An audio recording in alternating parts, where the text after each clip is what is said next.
crime is being perpetrated by somebody who is forensically aware and wears gloves, or covers their tracks behind them.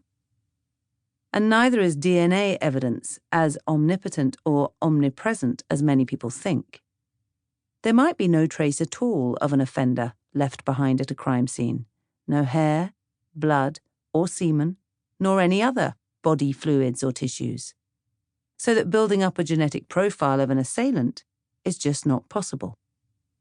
Yet, what if there were another way to connect people and places, to exonerate the innocent and indicate somebody's guilt? What if, aside from fingerprint and DNA evidence, there were other traces left on us that could corroborate one version of events over another? And what if it was so pervasive that no matter how forensically aware a criminal was, they could never quite shake it off? Imagine again that you are back in that winter wood. As you push through the brambles and overhanging branches to reach the body, the sleeve of your coat rubs up against an oak tree, collecting the microscopic spores and pollen that have become impacted in the crevices of the bark. As you scramble down the slope, your boots collect soil smears and crumbs in which are locked the pollen and spores that rained down on this patch of woodland recently, as well as in past seasons. That soil will also contain the multitude of living things that have made the soil their home, or fragments of the dead things that lived there before. As you crouch down to make sure of your discovery, your hair brushes past twigs and leaves hanging over the body, picking up whatever pollen, spores, and other microscopic material has fallen onto their surfaces. Your traces on the landscape, the footprints you leave behind, the hairs and fibres you shed, might be easily obscured or overlooked. But what about the imprint the landscape has left on you?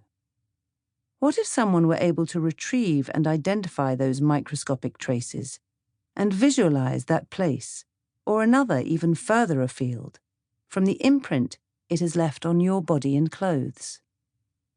Now imagine you are the killer. What traces of the landscape where you left your victim are you carrying with you, unwittingly, wherever you go? This is where I come in, and where my own story dovetails with the history of forensic detection. In 1994, I was an environmental archaeologist at University College London. Then, things changed. It has been nearly 50 years or more since I began formally studying the world of plants, though the truth is, my love affair with the natural world reaches back much further. Even as a little girl, no matter how much I read about the natural world, I always wanted to know more. There is always so much more to be had. It is still the same for me now. This is frustrating, because you can never reach the summit. Nobody can. The climb is grindingly hard, and it continues forever.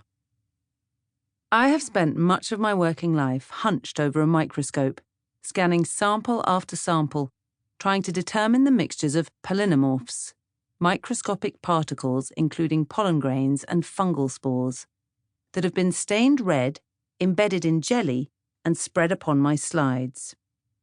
To the lay observer, what I am looking at might appear nothing more than a chaos of differently shaped blobs and splodges. But to a palynologist, one who studies pollen and other pollinomorphs, these represent elements from the diverse breadth of the natural world. Look at a pollen grain through the lenses of a high-powered microscope, and few people would fail to remark upon the strange, complex beauty of the minuscule world that was revealed to them.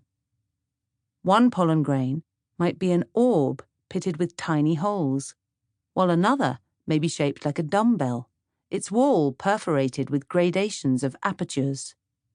As well as having varying kinds and combinations of holes and furrows which, themselves, might be of different size and form, the surface wall of a pollen grain might have intricate ridges of swirls, stripes or wrinkles, or networks of little columns tracing the surface. There might be simple lumps. These may have spines, and even those spines might have spines themselves. The simplicity or complexity of form and sculpturing